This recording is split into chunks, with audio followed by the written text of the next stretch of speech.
جو شخص یہ چاہتا ہے کہ اللہ تعالیٰ میرے ہر غم کو، ہر پریشانی کو، ہر مصیبت کو دور فرما دے، تو اس کے لیے آپ نے یہ دونوں دعائیں ضرور پڑھنی ہے۔ پیشانی پر ہاتھ رکھ کر یہ دونوں دعائیں پڑھنے کا اہتمام کرنا ہے۔ اللہ تبارک و تعالیٰ آپ کے ہر غم کو، ہر پریشانی کو، ہر مصیبت کو دور فرما دے گا۔ وہ دو دعائیں کون سی آپ نے پڑھنی ہیں؟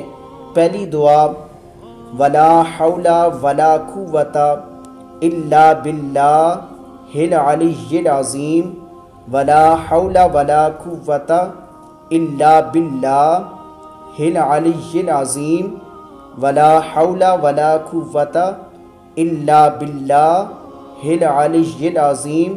دوسری دعا بسم اللہ اللہم انت ربی لا الہ الا انت علیک توکلت وانت رب العرش العظیم۔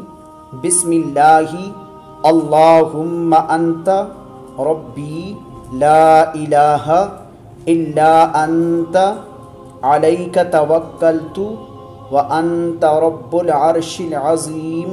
یہ دونوں دعائیں جو شخص پڑھنے کا اہتمام کرے گا تو اللہ تبارک و تعالیٰ اس کے ہر غم کو، ہر پریشانی کو، ہر مصیبت کو دور فرما دے گا۔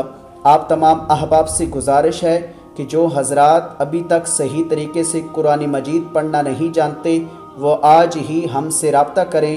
بآسانی آپ آن لائن قرآن مجید سیکھ سکتے ہیں۔